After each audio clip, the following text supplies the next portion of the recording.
may disgrasya dito sa bandang Bayumbong kaya traffic.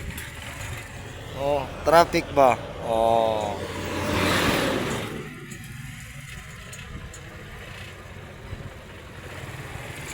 Ayun, oh, doon sa may mangga. Oh, oh. Andiyan na yung kita mo to. Traffic, George. Sumaambon pa, George. What happened, George? My goodness.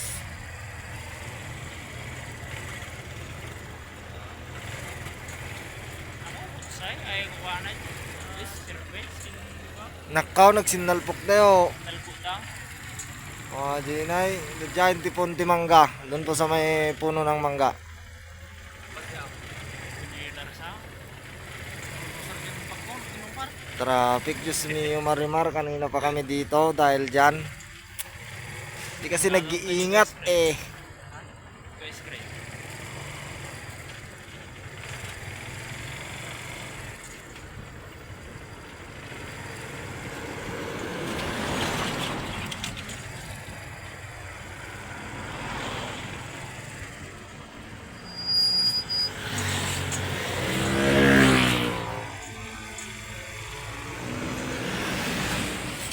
Kaya mamaya malapit na tayo. Yun, doon sa may mangga doon. Natin kung ano nangyari. Kaya sa mga driver, ingat-ingat minsan. Diretso tong daan na to eh, diretso tong daan na to. Tapos siyempre, mabibilis yung mga sakyan dito.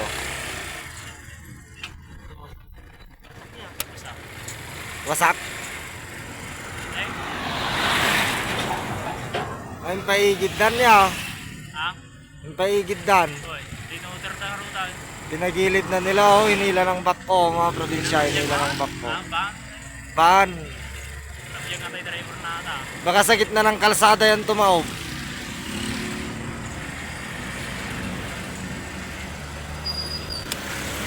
Oy, delika oh.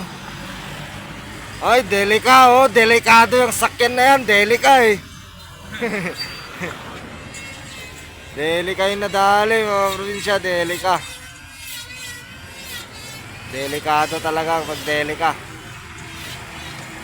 Joke lang. Siyempre sa mga nakadelika dyan, pangalan lang ng sakyan yun. Ay na ikanading nung parna. Ha? Ay na ikinadin nung parna. Ice cream. Ha? Yung ice cream. Aga-ice cream. Okay. Oh. Ito na yun. Oh, yun o. Basag o. Yun o, basag o yung harap. Tapos yun o. Oh. Oh, nagkaan ng gulay. Nila ng loader. Ayan na kayo mga probinsya, hindi na video ng maayos. Oh, traffic, oo, haba. Dito sa kahabaan ng Bayumbong Highway, papasok ng Bambang. Oh. Super traffic na mga probinsya. Hindi mo, sumingit-singit na. Ito yung matgamin, kaslada labuto, singit nga singit. Silsil nga silsil. Tamang traffic man na siya. Kaslada labuto nga silsil. Mo dalaga ro doon nga traffic ay. Diyos mio, Marimar. So hanggang dito na lang mga probinsya no. So, yan. Sa gitna ng highway siguro bumalagpag ng dalawang yon, nagsalpukan. Tapos sinila ng loader na lang para makapasok na tong mga dumadaang sakyan. Kasi wala talagang makapasok kanina. Halos 2 oras na kami dito mahigit. Yes sir, sige na mga probinsya at magde-deliver pa kami. Go, bye bye. Follow nyo na lang yung page ko.